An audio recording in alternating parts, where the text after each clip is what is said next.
2023 Site Plan Review Committee subgroup meeting for the 4600 Fairfax Drive site plan, otherwise known as the Boston Holiday Inn, and that's site plan 2100008.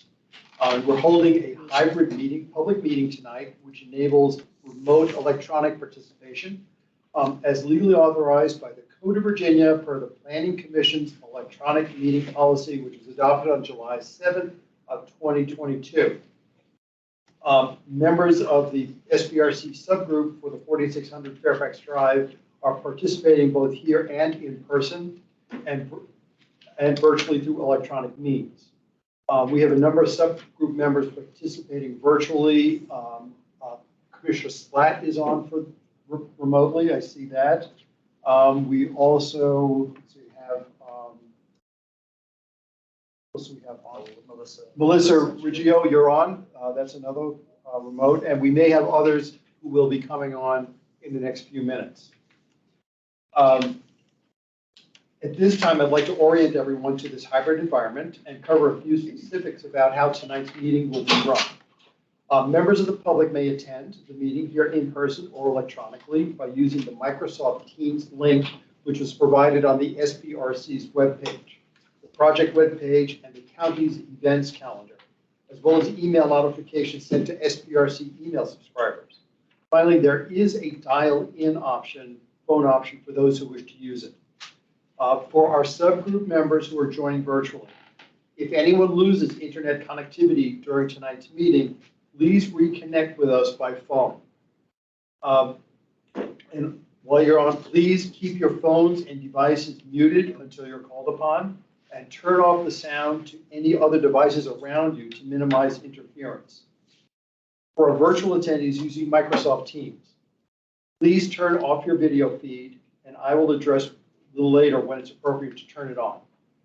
The Microsoft Teams meeting chat is now live and will serve two purposes.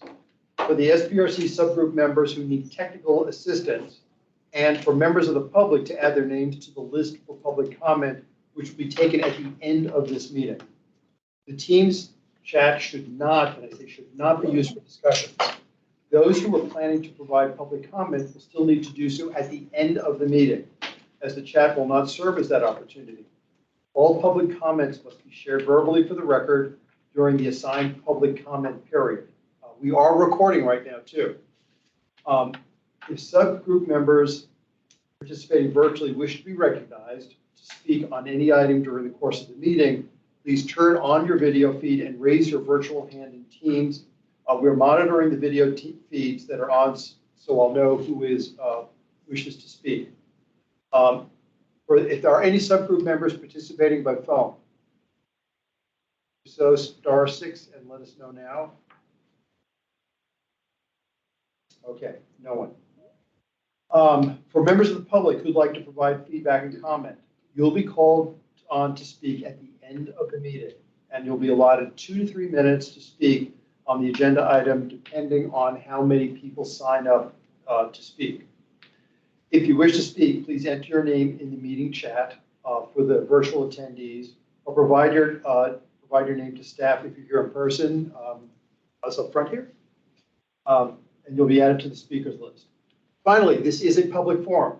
Tonight's meeting is being recorded and will be posted to the county's website. All information associated with today's meeting, whether written or spoken, is subject to the Freedom of Information Act requirements. That said, we can move on to the meeting. And first, let's go around and introduce ourselves. We'll do in person first, and then we'll move on to the online. And we'll do clockwise. Hi, I'm Kathy Puskar with Walsh Colucci here on behalf of the applicant. For you, Jeff Miller. I'm a neighbor of the 4600. okay. Jane Kim, DES Transportation. Andrea Gearhart, I'm here with Hoffman Associates. David Smith, Bluemont Civic Association. Jim Feaster, Pedestrian Advisory Committee. Leah Bagley, Planning Commission. Leah Sarley, also Planning Commission. Collier Cook, Alston, Virginia Square Civic Association. Steve Sockwell, Forestry and Natural Resources Committee. Mark Greenwood with C2E2. John McIntyre, C2E2. I'll be the primary. Okay. In the back. I'm Martina Schneller. I'm Michael Eastwood with Snell Properties.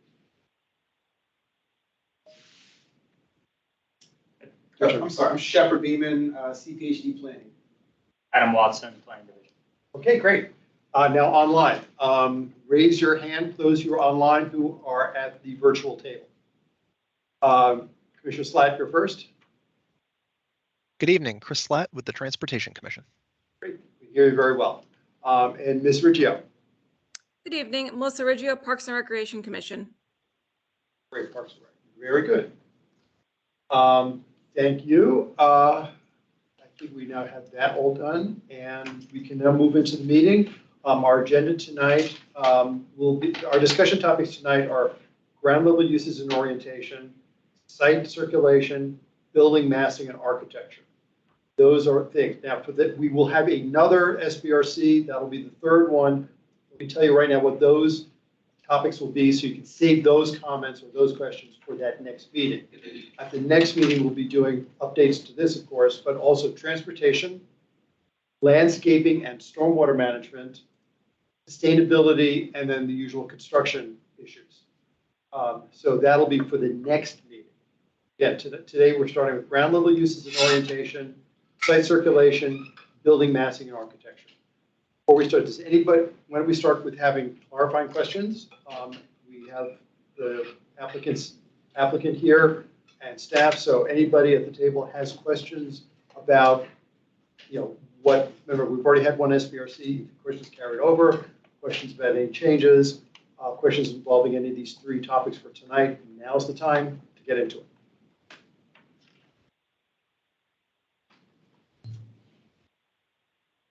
Anybody that's around the table or at online?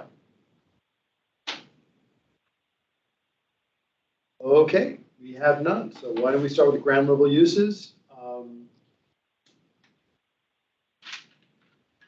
Okay, I'll kick it off saying that have there been changes in the way the ground level uses have been oriented from the last meeting? I know we have a lobby on Fairfax Drive. We also have loading docks. We have garage entrances. Has anything changed from the last meeting?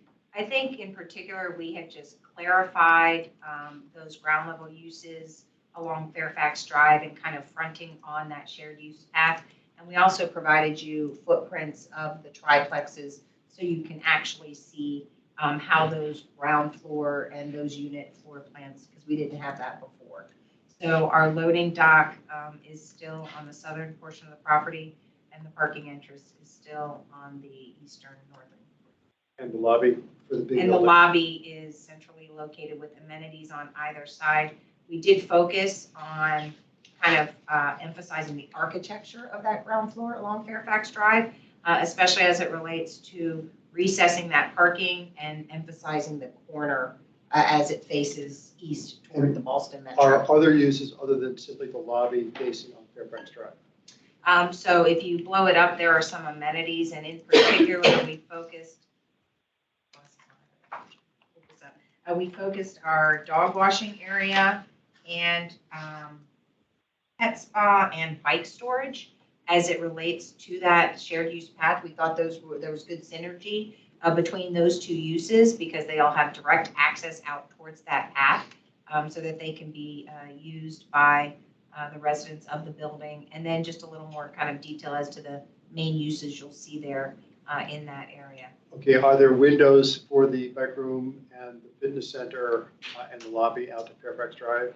Yeah, do you have those elevations? I think there should be some, Yeah. if not I don't know elevations what in the page it renderings is. Yeah, here, there's yes. some renderings right there. Let me see if I have something that's closer up.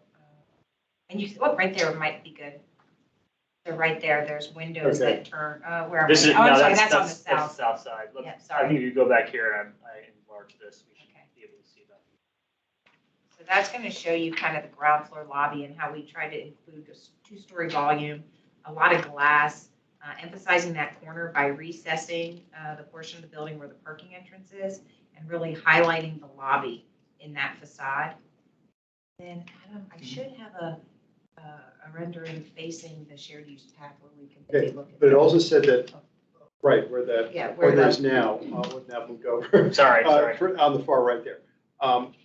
That said, there's a gallery and a fitness center and the bike room, so that will be transparent glass looking into those. Correct, and I wanted to see if we could turn the corner because we're gonna actually have access to those. Can they see into the mailroom also, or is that walled off completely from the gallery? So it's not currently walled off. There are some end partitions to it where we're hoping to mount the artwork and benches, creating the gallery space along the window. But you could see into where the mail area is? Correct. You would be able to see activity in between those areas Great. of notion. Okay, thank you. Yeah, that's, because people are always walking around in the mailroom, so Correct. it's a good way to activate things. Great. And let me see if I can find that other. I'm gonna scroll down to, I think there's, you have some renderings at the end. Yeah, I that'd be believe, great. So Thanks. let me just check. We have some elevations there, but I think the rendering may be Do a better more job, yeah. illustrative. There's one that's up close. Fortunately, I'm not seeing page numbers, that's our mistake. I see where I want to be, yeah, I think that's where I wanted to be, is like right there. That looks like the back. No, that's the That was back. one Yeah, before. I'm getting confused with One that. more, sorry. Go back. That's, Here we go, yes. Okay. Thank you Here's guys. the office Sorry, building. that's our mistake for not numbering our pages. So if you look over, Okay, good, yeah. we you can kind of it. see around Okay, that corner. and the sidewalk There's is glass close to there. that then? Right. And then the second to the last page, we have kind of an evening rendering that's even close up to that up front. What's the issue we're sort of addressing right now? Ground level uses. Okay. So, So you know, you can whatever see the the- transparency along that entire. So what I'm trying to find is, are those uses sufficiently active? Or what is the main road? That's where my question is. Can I add to that the staff's sort of three concerns, which were the location of the garage entry, the lobby proximity to Metro, and the loading dock on the sort of more residential side, which I think have ground floor uses as we're talking about. So I know that on the presentations, we had the garage entry. Staff pointed out that it's sort of on the way as you're going to Metro. And so I just wanted to hear, are you the architect? No? Okay, we don't have the architect in the house?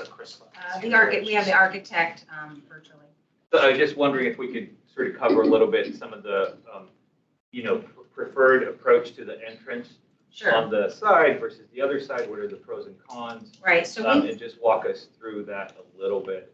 Sure. So we've looked at the parking garage entrance, and we looked at, the idea that staff asked about, can you move it, central to where that intersection is? And we can certainly get into more detail with staff. We haven't had a chance to kind of show them the details. But we believe it does harm not only to that ground floor frontage, because it effectively breaks off the western 2,700 square feet of amenity space from the remainder of that ground floor use, because you would have kind of where that oval is in the middle of the building, you would have a parking garage going down. We would lose parking on the first floor of the garage, a significant amount of parking, if we were to have to move the loading along that frontage and below grade as well. And we've done some research. We're kind of questioning why staff is recommending that we put the loading below grade.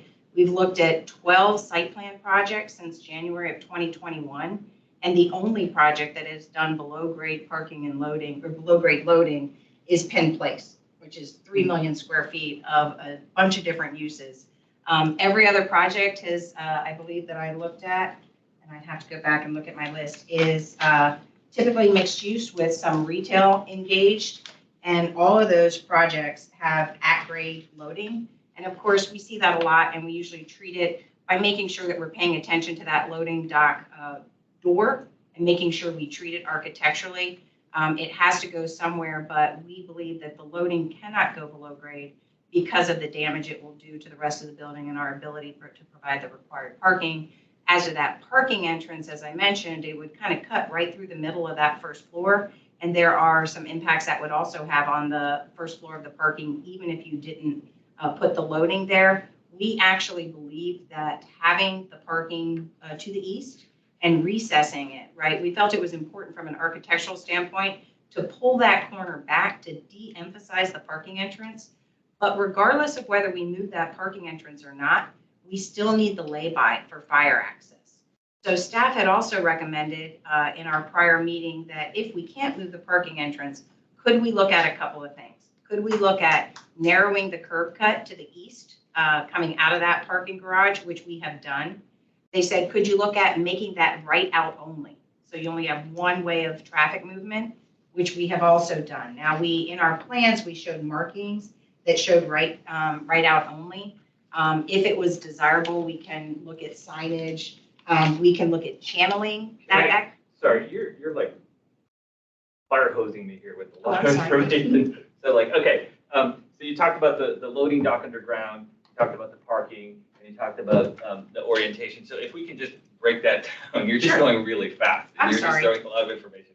I'm having a hard time keeping up. Okay. So let's just stick with the entrance to the garage Okay. and the location with the entrance to the building, right? And creating a situation where the entrance to the building is on the other side of the traffic. So did you look at that? Yes. Okay, so, and even let's say if we flip the building symmetrically, right? Like if we just inverted the other way, did you look at that possibility of putting the entrance on the other corner? No, because number one, we weren't asked to do that, but two, we think that that would be a worse condition to have that parking entrance where we have our amenity space running on that shared use path, and going back to the idea that we have to have the lay-by in front of the building for fire access. That lay-by, as we've designed it now, has been designed in consultation with the fire chief or the fire marshal as to what they need for access to the building. All right, so catch me up on that. I'm not following how the driveway would interfere with the lay-by. Because I thought you were asking me, could I move the parking entrance to the corner where I now have the dog area and the. Correct. Okay, so if I do that, cars are gonna come in and out of that garage and they're just gonna, you're just saying traverse back over the same area? Yeah. No, we did not look at that. We'd have to go back and look at that as it relates to kind of grading and the architecture, the grading of the site. But also, we did not think it was a good idea to put a parking garage entrance next to that shared use path. We thought it was better to put amenities and ground floor units adjacent to that path. Because if I moved my parking entrance there, it's just gonna have a ripple effect in terms of like what I need to do to get down below. So the reason we put it on the east side is because you can put it below grade and kind of take that dive and treat that eastern side of the building, which is facing the office building, and you don't kind of lose anything. If I flip it, as you're suggesting, I'd have to go back and technically look at what the impact would be, but my guess would be not only would I lose amenity space, I would lose some of those ground floor units that are activating that shared use path and have ground floor entries toward that path. Right, yes, I think that's a good point, but it's a little bit of pick your poison here, right? I think staff is trying to say that the orientation towards the pedestrian, orienting towards Metro is a significant amenity, right? So to put the parking garage entrance on the other side, right, would take away from that amenity over there. And I do think you're right that we would sacrifice some of the walk-up units, put the ramp on there. Because on the plan, it looks like there's like 1 bedrooms, and I think those open onto an internal hallway, right? Mm-hmm. And I think the proximity to the site is really tight on the sort of right of the right. So I think we couldn't repeat walk up or walk in sidewalk on that edge of the property, right? Exactly. And that's just because we've moved the building that way to allow more space with the Shared use path. shared use path and the other units. Okay. And so, but to your point, we understand that staff has concerns about pedestrians as they're leaving the site and heading towards Metro, right? And so we did talk about differentiated treatment for the lay-by area, drop-off, pickup, whatever. And we think that we probably could do a better job of designing that space to prioritize pedestrians just in order of magnitude in terms of kind of the peak hour trips that are coming to that main building. In the AM, we have 13 in and 66 out. In the PM, we have 45 in and 20 out. And of those outbound trips, we think that 49 in the morning, so 49 of 66 are going to be headed east. And in the evening, 15 out of 20 are going to be headed east. So that's why we thought it made sense to make that eastern curb cut right out only. Do improvements that we can look at through that shared use drive to really prioritize pedestrians and make sure that our vehicles are slowing down. And we actually think having the vehicles kind of come out of the garage and to the signalized intersection actually slows those cars down, whether they're coming in or going out. They're just not shooting into the garage straight across that space there. Okay, so that's what you mean by the right only, because that way it slows down traffic and makes it. If you're sort of getting into transportation, actually, Yeah. in the next. No, I'm Fair sorry, I enough. meant at the SBRC. intersection. Okay, At the intersection, having to come in at the intersection and turn, but we can hold off on that. Yeah, because yeah, good point. So, that'll be a discussion then, but you definitely put on notice that this is going to be a pretty serious discussion, because another issue is whether isn't there a raised median on Fairfax Drive at that point? If this in front of the where the building would go from the Holiday Inn right now? I don't, it's not raised, I think There's a it's a break in break, it but right not. There's a break where the It hotel could be entrance extended. is. But It's part of this there is project. still, because you're cutting like multiple ways, cuts in that median, which again, that's a discussion for the next one. Just flagging that as how many cuts is VDOT going to allow you to put? in Fairfax You Drive? can, you No, can, you cur- can you can currently, currently, if you're westbound, you can make a left turn into all the existing, which pretty much cover that. There are a bunch of, yeah. Okay, well, yeah, but we'll go for the next one. Can I let Commissioner Slatt talk, because his hand's been up for a while. Commissioner Slatt? Thanks. Yeah, I have a couple things to throw in, I think, on the discussion that just happened. And then my original question was a different ground floor use question. But yeah, I find the applicants kind of thinking about a lot of this compelling. I think I certainly would not ask for loading to be moved underground in a site this size. And I think there are some reasonable reasons to have the garage entrance on the east side. For me, the biggest issue is that it just feels like super weird and indirect as a pedestrian to try and get to that front door from the sidewalk on Fairfax Drive. So I would really love to see, maybe like a raised crossing across the lay-by with, some differentiated pavement. Just make like kind of a really clear approach to that front door and kind of emphasize that front door a little more, maybe architecturally. I think would go like a long way to kind of improving that. How does that pedestrian circulation work coming in from Fairfax Drive? My ground floor uses question is actually about the bike room. Am I seeing correctly that the bike room is in fact 2 stories tall? Yeah. And what is that stairs or a ramp between the 2 levels of the bike room? I believe it's both. Yeah. Both. All right. I look forward to maybe getting in there and seeing that at some point. That would be great. But yeah, okay, great. I appreciate the response. Thanks.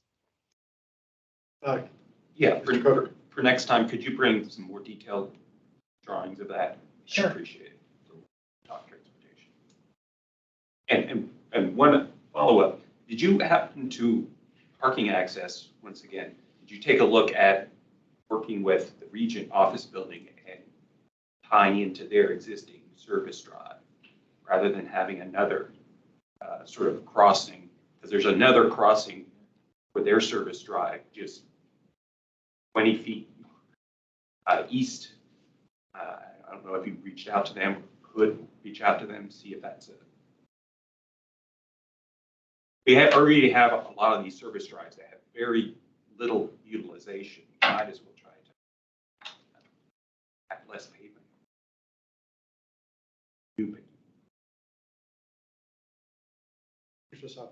Yeah, I just want to note that in terms of the lobby or lay-by design, that right now the front entrance is right on top of what I perceive to be a fairly significant tree. Looks like you're going to cut it down to put your front door there.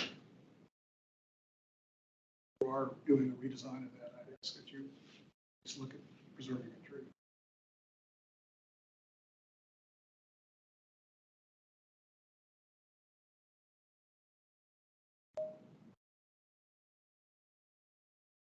And I have one more comment on ground floor uses.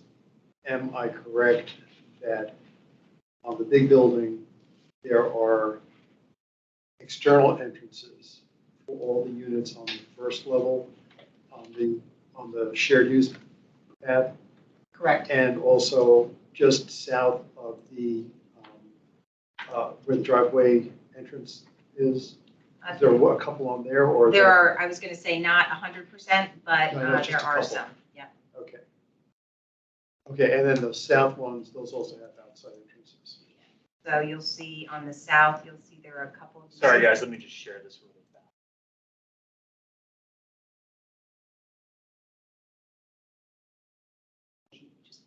Gladly, yeah. Let me go west side or south side? South. On the west, they all have entrances, I believe, except for maybe the first one at the top, Yeah. next to the bike room. That does not have direct access, Okay. but all the others do. And then when you come to the south, you'll see that the ones to the right do. And it's a little bit, kind of, we have a, yeah, those. Are they stoops or universal access? Or mix? Mix, okay.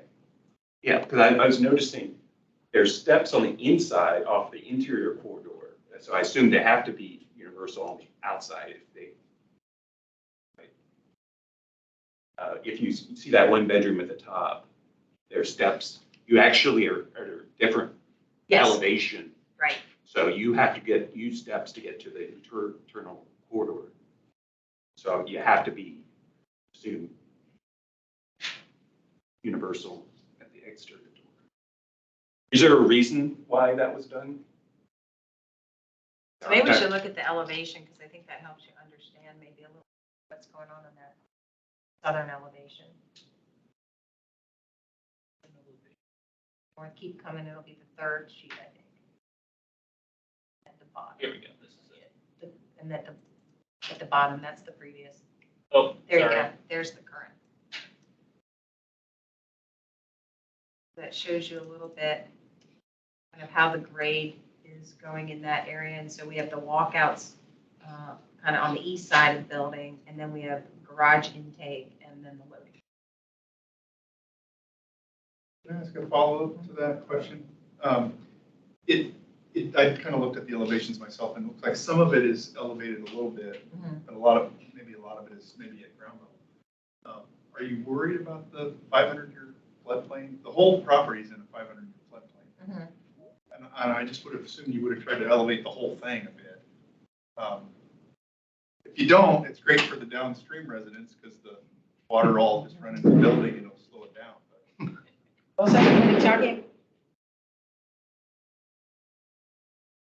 Oh, sorry, that just threw me. I guess I don't have I know that we have our engineer looking at stormwater and stormwater management. I know that's a topic for next time, so I'll take that back. I knew you'd say that. It is a topic for next time, but it does affect the external use, that ground floor use, depending on what the. Right. I mean, I think we're comfortable with the stormwater management. I just don't want to kind of delve into the specifics of that. But we do have an engineer on the team, and we have looked at those types of items, so. Yeah, I think there'll be a significant stormwater discussion. Yeah. Just because Lower Run is Yeah. like right under there. And it's a big pipe.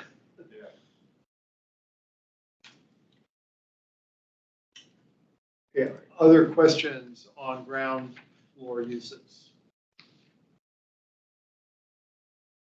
Okay, move on to site circulation. Any questions on that? Any questions, any comments? And I'm sorry, I probably just have a bad memory. Can you relay the topics? I've got some questions and I'm not sure. Sure, the three topics today are ground level uses and orientation. Yeah. Site circulation. Yeah. And then building massing and architecture, how it looks. I've got a couple questions that are going to relate to some of the external. It's not flooding related. It's not. That sounds like architecture and massing. Okay. Then maybe I'll ask them. Okay. At that time. Yeah. Site circulation is basically how we get around it.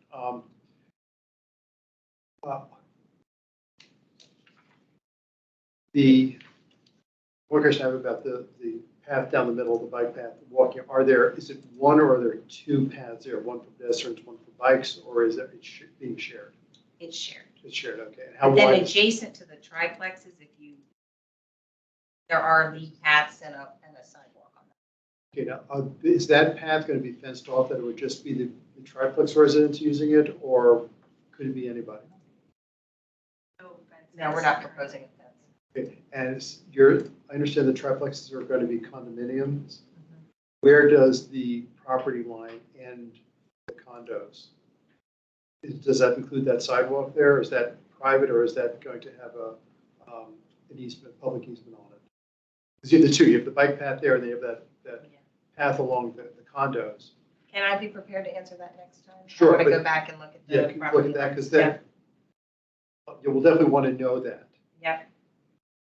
Because I could see that if the bike path gets heavy use, which we hope it does, people may want to be using that sidewalk just so they're not worrying about getting run over by a scooter or a bike. Okay.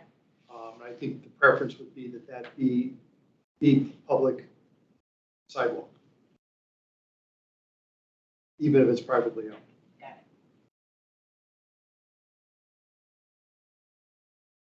it. Sorry. It's a 12-foot shared. Okay, the path is 12 feet. And how wide is the sidewalk? That looks like it'd be about 4 feet. I 3, think 4 so, feet. yeah. 4 to 6. 46, that's generous. I think it's 4. Maybe That's we- not much, that's why I confirmed.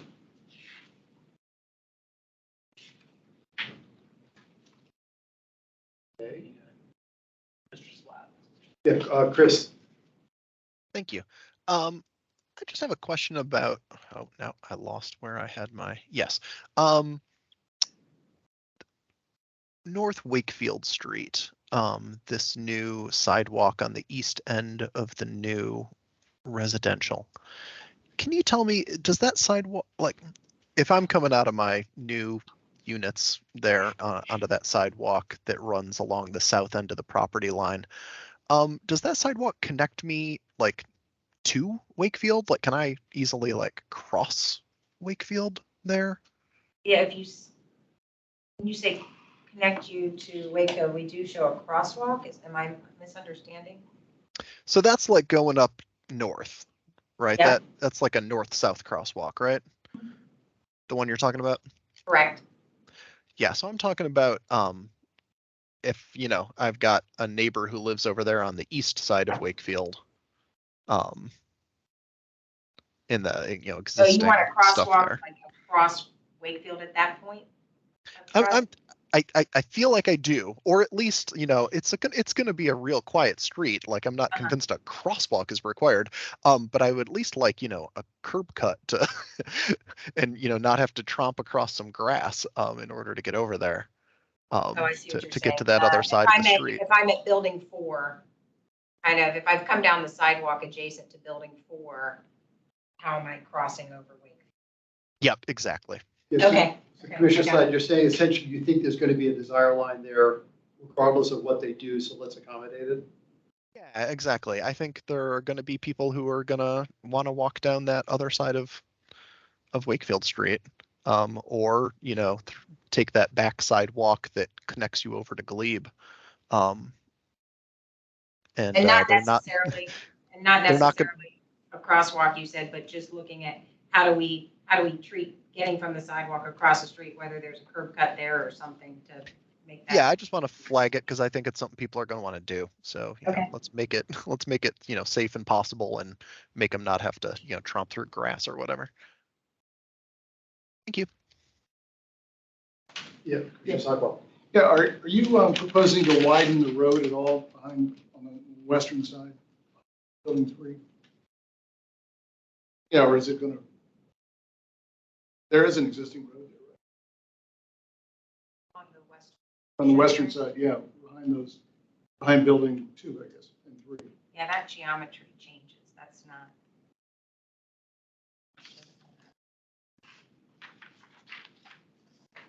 I believe that's just the entrance to the parking lot. Yeah. That's Right. back Oh, there, right? well, Yeah. Parking garage. And Yeah, I, garage, thank you, yeah. So is that new? I mean, I don't know the site that well. the asphalt would not, I mean, we would be replacing what is currently asphalt with Right. the alley here.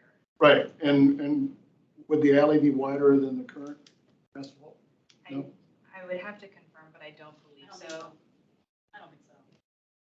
It'd be a similar condition or actually narrower. Yeah, there shouldn't be. There's a lot of curb It's cuts a- in front of that. And it's already. a lot of, It's a lot of wide curb cuts. I like that a lot. It's like Okay. a lot. on the western. I mean, just that whole Holiday Inn site. Right, yeah. Right. But the entire site right now is really should be paved. So. It wouldn't be that different feel along that western edge, except that it will feel more like an alley since there will be a building, two buildings. Well, let me just go ahead and follow up. I have some concerns that you're not preserving a lot of the trees in the conservation area. And I know we're going to be talking about landscaping next time. However, if you're really not changing the alleyway that much, I don't know why you can't preserve more trees. Well, because there's grading that needs to occur, but we'll be prepared to discuss that. Okay. And we'll be able to then also be prepared to identify where all those low-grade utilities are, the big stormwater pipe. Yeah. Apparently, there's also power lines under there. I think the location of all of those, and if there's any vaults, they're going to be moved, or if they're staying, where those are all going to be located, because there's so much going on. Yeah. There's so much going on under there that we have to understand how that's going to work in relation to what we're going to be putting, how we landscape and pave and pathways, what's doable and what's not because of that. Like, Commissioner Softball, then. Let me just follow up on that, Jim. It looks to me from looking at the 4.1 schematics that there are a lot of easements associated with the entrance of the alleyway there. Have you scoped that all out? You think it's doable? We're reviewing all of that right now. Yep. Okay. I'd just like to put some of the tree concern on the western edge, because we've got neighbors there that have brought up, I think we've maybe talked about it here. They've got a buffer now. We'd like to see that buffer. Yeah, that will be a big topic at the next SBRC, absolutely. Yeah, that comes up, I think, at every meeting. No, and legitimately so. It's a, Right. definitely a topic. I had a question. I think last time we spoke about the, I'm not totally clear, maybe Adam, you can help me. It's the bike connection, and I think it's at Woodrow. Was there a concern there or something, if I recall correctly? I think one thing we want to explore further with the applicant is how this multi-use path terminates sort of into Woodrow or this intersection here. And I think our traffic operations engineering folks want to sit down and have a little more detailed conversation about not just like how we treat this, but wayfinding and materials and stop control. And is there a better way to sort of have that path maybe connect you to a ramp to cross to a sidewalk to the south? And then sort of the ultimate goal here, of course, being to connect down, if you're headed southbound, to connect down to Wilson Boulevard. So I think it's just, I put it out there because again, the whole point is just to get your guys' feedback about what you think about it. We are gonna just take a closer look at, there's no major issue here, it's just more What we're like. looking at is kind of optimizing the connection, how it terminates and The connects, trail. but also minimizing any potential vehicular bicycle pet conflicts that could arise at an intersection kind of anywhere, but specifically. And I think the way we have it designed is as a four-way stop, which we thought was the best way to ensure safety. But of course, I mean, we're happy to discuss that with staff to figure out if there's some better ways to do things. Just for context on that intersection, we're looking at 5 peak hour vehicle trips. So you're talking one vehicle every 12 minutes coming or going and less throughout the day. But we're certainly, I mean, open to figuring out what the best way to do it is and signage. And I think some of the like pavement differentiation that Kathy mentioned earlier for like the lay-by, we could potentially use some similar treatments down here again to kind of give the feel for a more pedestrian and Yeah, and I think some of the things that are illustrated in this presentation may not actually yet be in the 4.1 plan or the landscape plan, for instance. So, this is an evolving conversation, but that was kind of just what we were raising it. Yeah, this is circulation. And I'll get to you. Currently, can you drive between Woodrow and Wakefield without going into the garage? Are they effectively dead ends but for the garage? No, there's a street that. There is a street? Exist? Not Existing. existing, you mean this proposed. No. Oh, no, today. Current. No, I believe it both. They're both dead ends, okay. So we are adding a connection, which is usually good for circulation. But we have to be aware of that, what the implications are, to make sure that it doesn't read as, let's zoom through here. So if you were having treatments for that intersection, that would, they could feel, slow down, this is what's going on here, I'm not sure this goes through. That would be good, I think, because we're not trying to encourage through traffic. So it's a design question. Again, I'm not disputing, keep it, it's great to have the connection again, but design it the right way, I guess is what I'm trying to say. I have a comment from Mrs. Slatt. Okay, Commissioner Slatt, and then Thanks. Just wanted to throw in my 2 cents on this, that where the trail comes out here, and say I think it's a very reasonable treatment as it is. 4-way stop, is going to be, especially with that low volume of cars, is going to be, I think, totally fine. I wish it weren't right where the road does this weird kind of jog. If there were anything that could be done to have it not happening at this weird jog, that would be great, but that may be too a little too much to ask given everything else that's been going on. And just reiterate, as you are thinking about potential changes to how this meets here, that I will strongly again suggest that the majority of through bikes are not going to be going down Woodrow. They're going to be going over to Wakefield, because that's what has the traffic signal at Wilson Boulevard. So just something to keep in mind. Thank you very much. Good. Thank you. Yeah, the bike path, it's a great community amenity. Thank you. Could not come up with that word. 2 questions about that. One, how is it going to be policed? Does the county somehow take responsibility? In other words, can they say, like right now you can't ride a motorized vehicle on trails, but could you ride a motorized vehicle through this trail, for example, since it's public property? That's one question. Well, we're seeking a public access easement over. Oh, okay. So Didn't know so that. it would, yes. Okay. And then in terms of this new road, I mean, that also would have public access. Okay. Because it's the fire. Okay. And I think you just answered my second question was, could this amenity be somehow amended out 6 months from now? And it won't be because you're going to need Darn. Yeah, fool, huh? the bike and pedestrian path along Fairfax, that's a shared path. Yes, and we made some improvements to that path. There were comments about that at the last SPRC to make it more direct, to make it wider, to make it more clear that it's a shared use path, to look at potential landscaping. Once again, we'll talk about this next month with the exhibits, with the existing constraints. We've done the best we can. We've widened that. It's a straight path. It's 12 feet wide, but we still have the condition where we are not able to put trees on the outside edge, but we do have some space between the curb and that path. And then I think we also talked about signage potentially that would kind of be at the terminus as you hit Fairfax Drive. You're going to have a bench sitting out there? I don't know that we've shown that. I'd have to go back and look at that. We can talk about that at landscape. I want to point out here so people can understand, because we're talking about site circulation right now. If you shrink that down so we can see more of it. Yeah, buildings 2 and 3 have that driveway to the west of them, to the left of them. That's the driveway to the garage. The garages for each of those buildings. Understand that going up toward Fairfax Drive, there is not a connection for those cars to get to Fairfax Drive. That driveway is effectively a dead end.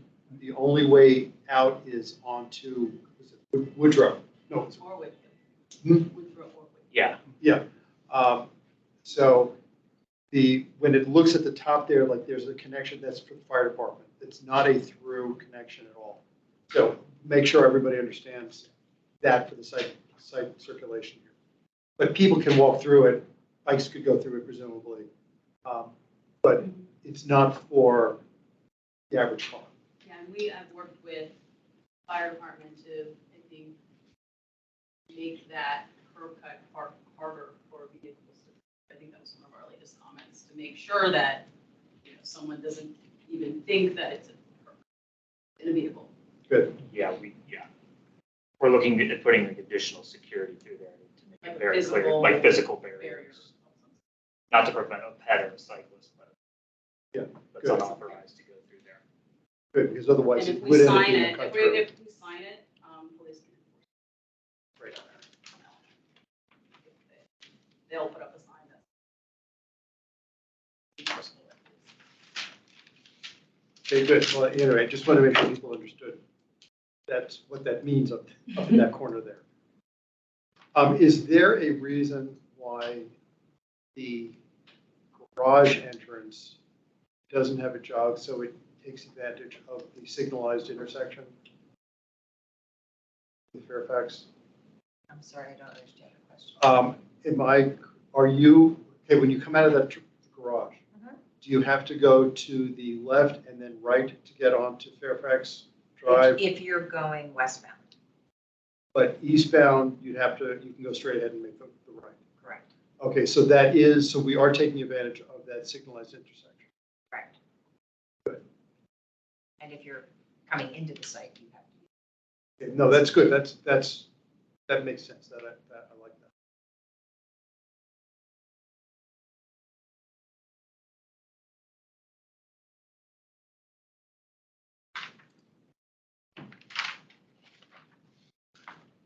Any other questions, comments about site circulation? Okay, let's move on to architecture and massing. I guess we can start calling up some of those pictures. Sure. I have one question. The building is like a Dallas Dome, just goes all the way around. Those interior units, you do the floor plan there, some of those corner ones, they don't even have a window they have a window that just looks out on another wall. Yeah, upstairs, not that level. Those are actually going to be profitable? Someone will want those. Jeez, I mean, it's like old New York tenements, with an air shaft in the middle. I mean, that's just amazing. That's market, so it's your call. In a hotel, you would call that courtyard. No, some of them, you can't even see the courtyard. Yeah.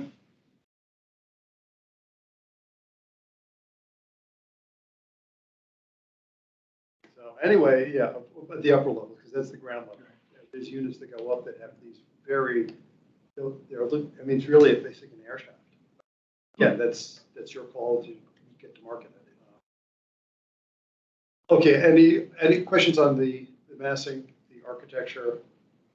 I noticed on the triplexes, it actually looks pretty nice. You have the downspouts are very visible and show, so it's a feature. Again, I'm not fighting that. I think actually looks interesting. Do those go right into the ground, or do they just spill out onto the? Do they connect it to some sort of stormwater? We have some fire retention. Boxes?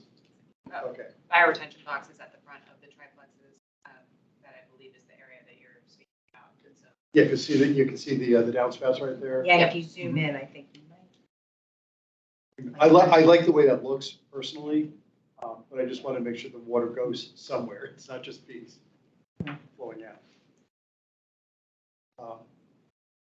You first, and then. Sure, I got two questions. We can alternate, whatever makes sense. This was a question that we raised last time, and you guys were going to look into it. And it's a I question. hope I did. I hope so. That's always dangerous. It was a question on the treatment of the common boundary at the southern edge. Because there's a common, taking one of the property, or one of the homes is going to be taken down, I believe. And there's a brick wall or brick fence along one of the southern boundaries. And the question was what was going to happen with that? Was that going to be retained or improved or what?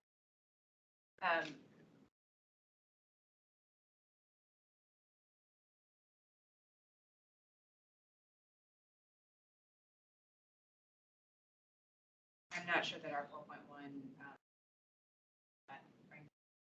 so if I can just, we can get with the design team afterward and let you know first.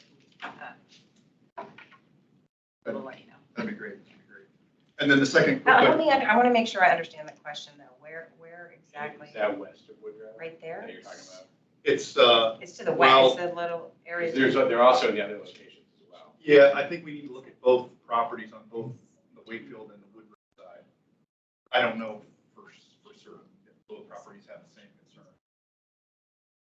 But it is on the southern edge, because I think where that southern building is right there, or whatever you're calling that. Yep. There were homes there you're taking down. And Right. there were shared fencing between those old homes that.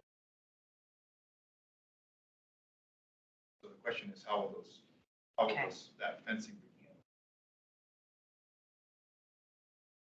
Sure, if it was approved, that would.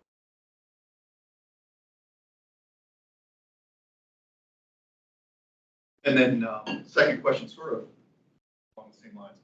On the southwestern corner, there is currently a brick or cement wall that prevents access from the county-owned green space that goes all the way down to Wilson.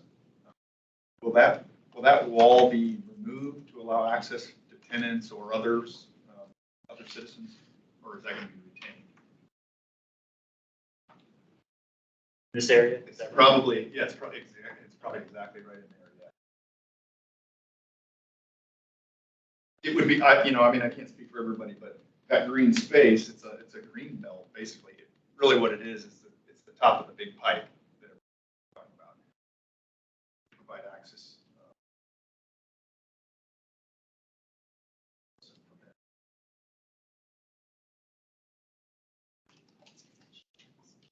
Sorry, trying to get to the land.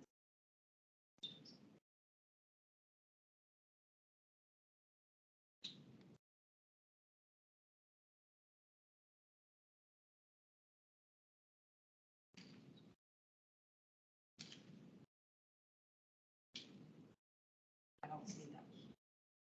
Yeah, it's going to be right in there somewhere, but Yeah. it's probably. And over here, we're replacing, there's no fence. Is there anything on the slides that Mr. Wilson has that you could throw up that you're talking about? I know. I'm looking at the application itself. It's in the 4.1 plans, and from what I can tell from the landscaping, as it relates to the triplexes on the east, we're going to have new landscape treatment that includes planting beds, fire retention.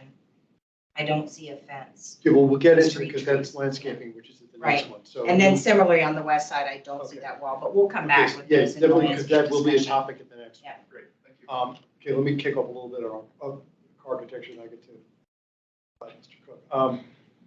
The triplexes, I think, actually look quite nice. Haven't seen anything that's quite like that in Arlington, so very interested to see how they look when they're for real. But right now, I think that they're good. I like that. The big building itself, it's a big building. I don't see anything special about it. It's just a big building, and the architecture isn't offensive, but in my taste, it's just sort of, you've done a certain amount of brick. You do like the downspouts. I like the down, but that's on the triplexes. That's on the triplex. That's right. I like the triplex. Those are great. I think you did a nice job on them. Yeah, this you broke up the massing. We wanted that. That's good. I like that. You have a little bit of, bottom, middle, and top in the center there. I think that's good also. It does read like a residential building. Fine with that. Okay. You're identifying where the front entrance is, which is good. I've seen too many buildings in Arlington that you don't know where the lobby is, at least from the outside. So, okay, so I think these are all improvements, or they are good with it. It's just that this is the type of building I just can't get excited about. So but that's my own personal taste. Cook, Yeah, it's sort of following up on that is the materials. There is a lot of hardy plank, both all of these facilities. I'm not used to seeing hardy plank on I've ever wondered where we call these construction. We've traditionally asked for brick, at least brick veneer at a minimum. Have accent pieces. In the past, we've had, or some sort of something of substance of masonry or something. And this is probably where I sort of, and on the condos or the triplexes, whatever we're calling them, those are almost entirely hardy board. Again, jury's still out on how they looked after 10, 20, 30 years. Again, in Boston, we have been always asked for brick, all four sides. Except if, unless there's the backside is not visible by the public. You know, you look in North Boston or just down the street here, we've always asked for masonry. You know, this just, I don't know, feels to me like it would be something great in like a Colorado mountain town or something. It just seems different. Maybe it's just me. Maybe I'm sort of stuck in the past, but it's definitely a departure from what we typically see for townhouses. You done? Yes. So I'll piggyback on some of that. I think I have to agree that I think that the materiality could be sort of revisited. I understand that sometimes you can't have like, you know, super timeless materials everywhere, but I think, let me start with the positive. So first of all, I think the diversity of the unit typology is really exciting. And I really commend the developer working with the triplexes, the multiple layouts, the unit over another unit. I encourage the architect and perhaps the developer to look at like a lot of the Dutch housing, or, you know, that whole area of Europe has really great housing that is really low scale, but, you know, really allows for a lot of exciting street entrance, you know, lobby entrance, and just different unit types. So thanks for doing that. I know it's a little bit risky, I think, in this market. So I encourage you to do that. I will echo the materiality thing I think I already mentioned. I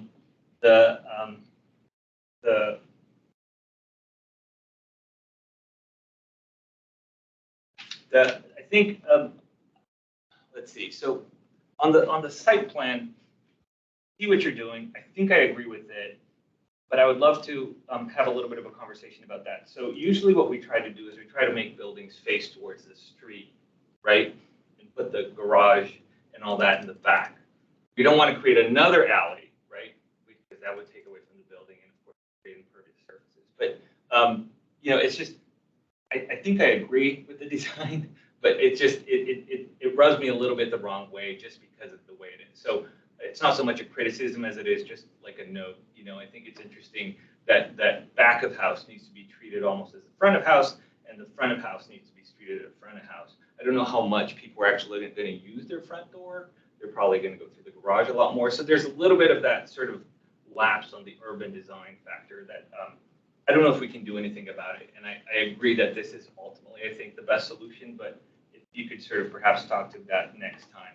I would encourage, I echo Commissioner Lantelmi's sort of feeling about the building, although I think it's significantly improved, and I commend you and the team for sort of listening to what we said and has brought the building to a much better place.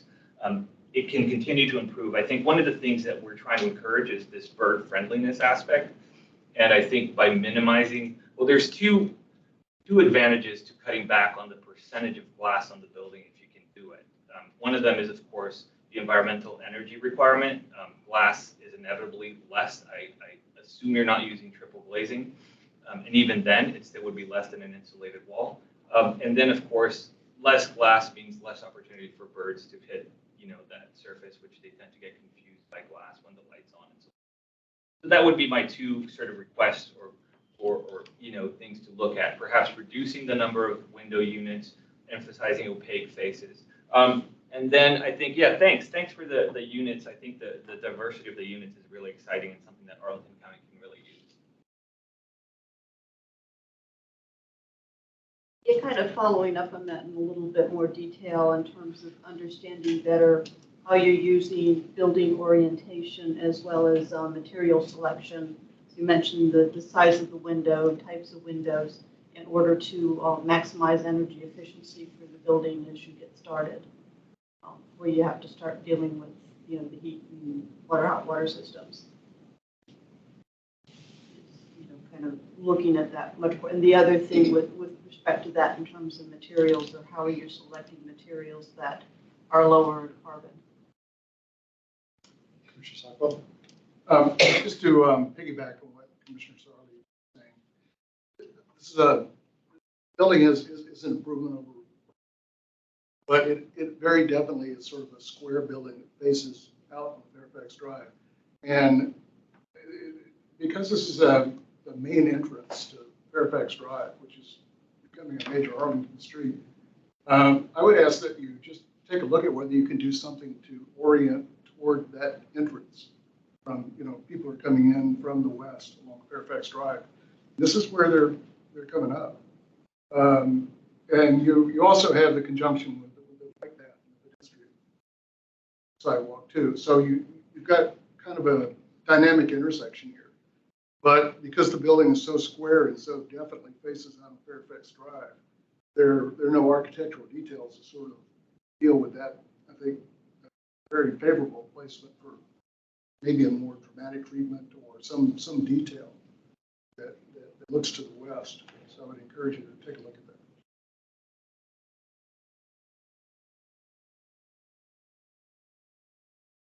Other questions, comments on architecture? Passing? Nothing? Okay. That really covers what we need to talk about. So what I'm going to do, I'm actually going to go around and ask everybody for final comments.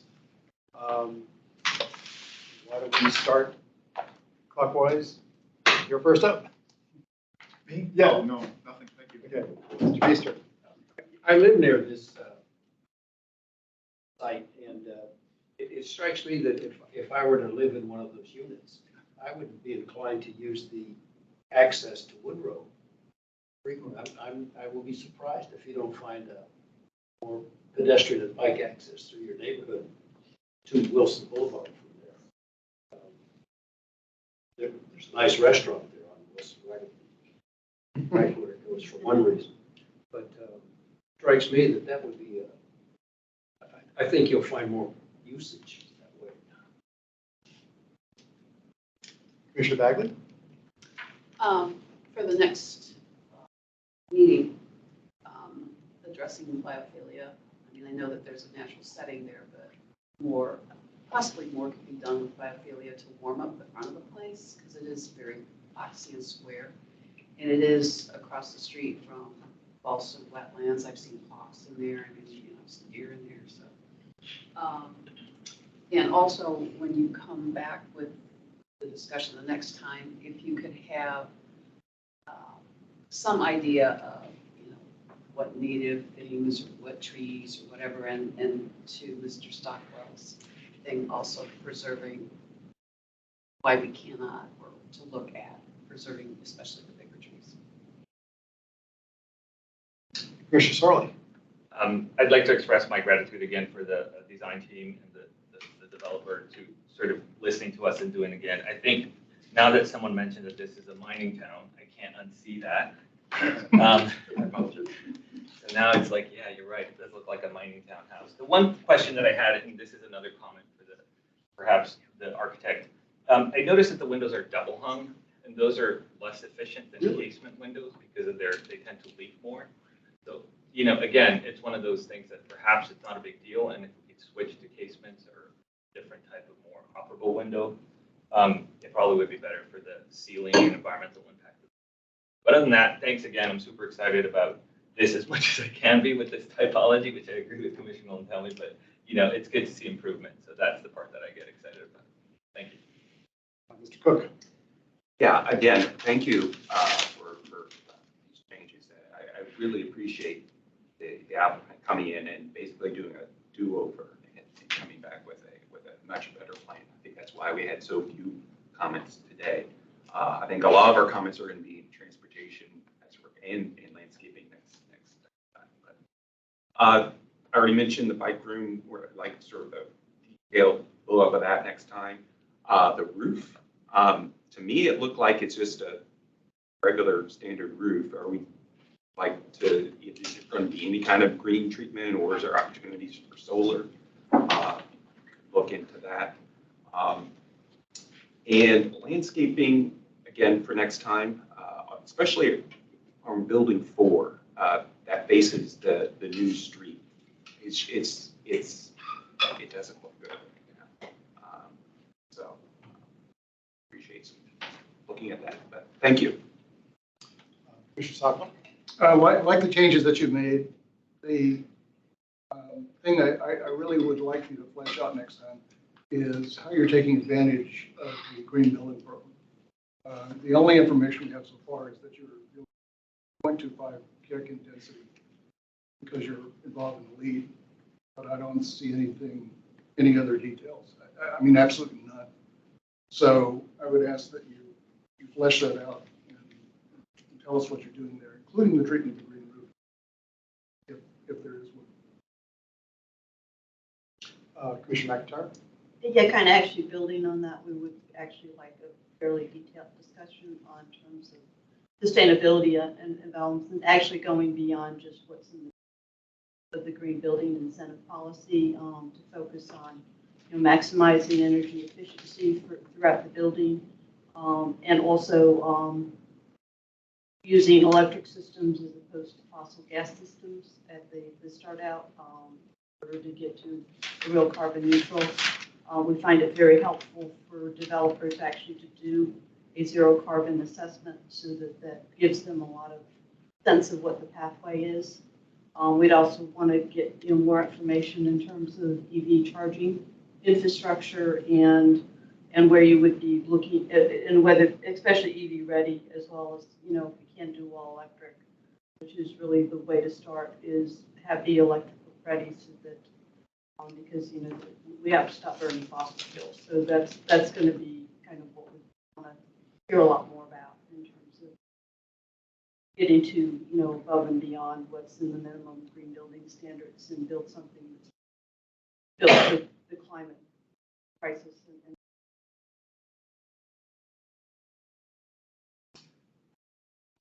Yeah, I acknowledge this is a better plan. I think that, as mentioned, it's because there's so much less discussion that recognizes that this is definitely a much improved plan from the last go around. I do want to agree with the comments of Mr. Cook. A roof is a terrible thing to waste. So, what are we going to be doing with that? Another thing which I noted is missing, but we do need to raise is what will you be doing for affordable housing on this? How much, what sizes, that sort of thing.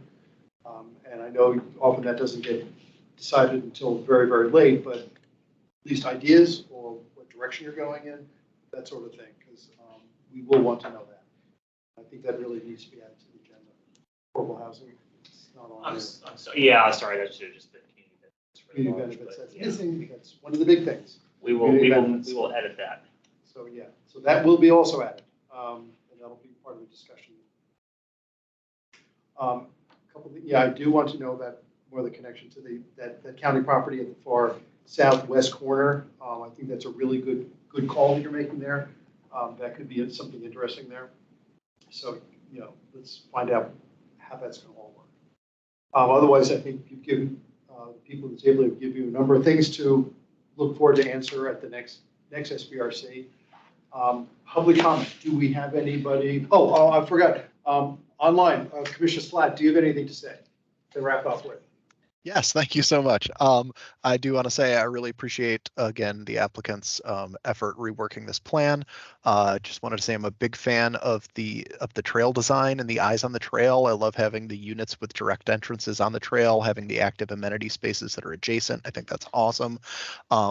I really would love to see some more work on making like a really great pedestrian experience for those walking up to the main entrance to the big building from the Fairfax Drive sidewalk, making it not feel like they have to walk around the lay-by or cross, what feels right now, I think like a car space crossing the lay-by.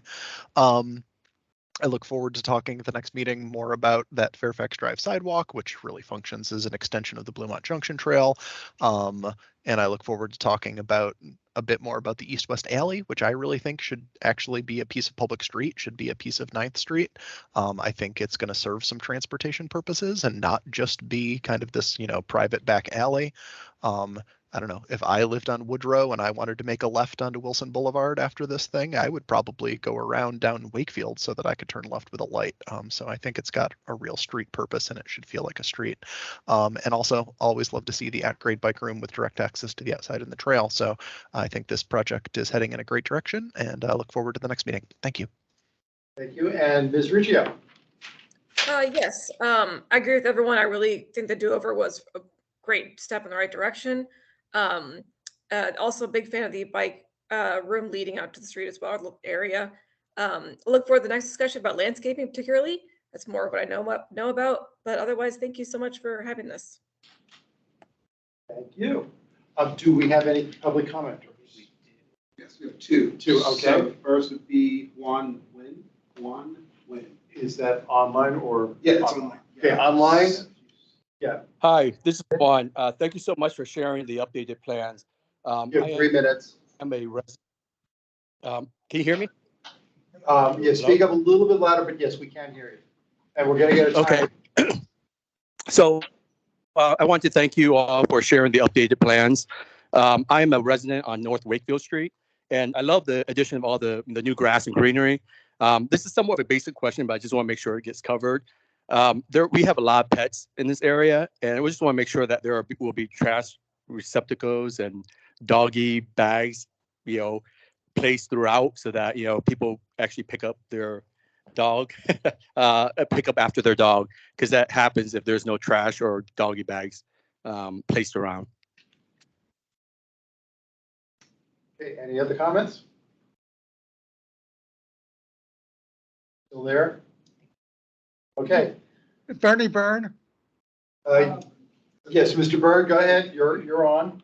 Okay. 3 minutes. Yes, the conceptual land plan sheets, conceptual landscape plan sheets in the submission do not contain any information about the species and locations of any shrubs, ground covers, and perennials that the site may contain. You need to submit this information before the SPRC considers a landscape plan at the next meeting. In general, the site will have too little green space and a very poor transportation plan. You need to correct these deficiencies. In 2016, the county issued its monarch pledge, which encourages planting of native species, including milkweed, on which monarch butterflies feed.